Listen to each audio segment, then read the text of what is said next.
একটি গাছের মোটা গুল পড়ে যায়, পড়ে যাওয়ার পর আবার মেরুদণ্ডটা ভেঙে যায়। তারপর অনেক জায়গায় চিকিৎসা, অনেক জায়গায় অনেক কিছু করছি, সুস্থ হতে পারিনি। কারণ আমার পাশে দাঁড়ানোর মতো কেউ নেই।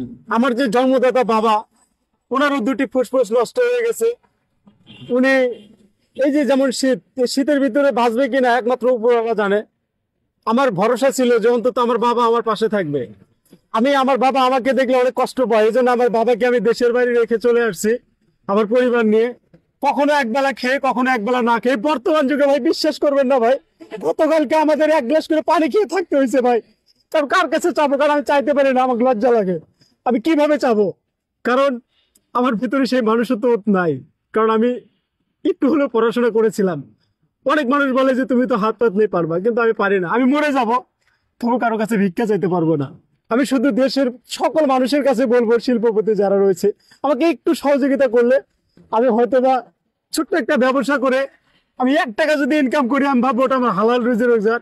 আমার 2টি মেয়ে হেফজ করতেছে, সবাই দোয়া রাখবেন। এই যে ছেলেটাকে আমি হাফেজ বানাবো, অনেক চিন্তা। অন্তত ওদেরকে মানুষ করা পর্যন্ত যেন আল্লাহ তাআলা যেন আমাকে বাঁচিয়ে রাখে। না, দেশের বাড়ি কোথায়? আমার দেশের বাড়ি দিনাজপুর, উত্তরবঙ্গ, নবাবগঞ্জ উপজেলা, স্বপ্নপুরের পাশেই বাসা। আমার বড় মেয়ে হেফজ করতেছে, ছোট মেয়েও করতেছে। ছেলেটাকে ভর্তি করাবো, টাকা নাই, দিতে পারতেছি না। আমি আমার ছেলে মেয়েদের পাশে থাকতে চাই, ওদের অনাথ করতে চাই না। ওরা যেন বলতে পারে যে আমার বাবা একজন শিক্ষিত ছিল, সে আমাদেরকে পড়াশোনা করেছে। দুর্ভাগ্য কখন কিভাবে আসবে কেউ জানে না। আমি দেখি অনেক সময় রাস্তায় দিয়ে অনেকে হাত পাততেছে, ওরা আমার চেয়ে সুস্থ মানুষ, তারপরে ওরা হাত পাততেছে, কিন্তু আমি পারবো না। কয়েকদিন আগে সাভার স্টেশনে বৃষ্টি, সবাই উপরে উঠে যাচ্ছে, কিন্তু আমি যেতে পারতেছি না। আমার এই ছেলেটাকে নিয়ে পুরো বৃষ্টিতে আমি ভিজছি। আমার সিগারেট, আমার সবকিছু ভিজে গেছে। 5-7 হাজার টাকার সিগারেট ভিজে গেছে ভাই। তারপর থেকে টাকার অভাবে কিনতে পারতেছি না। ব্যবসাটা রোদে বসে থাকি, এই 1 বিড়া পান বেশি কয় টাকা হয় ভাই?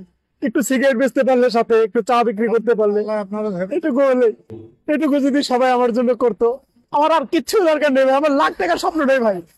আমি এভাবে চলতে চাই ভাই। আপনারা শুধু একটু দোয়া রাখবেন ভাই।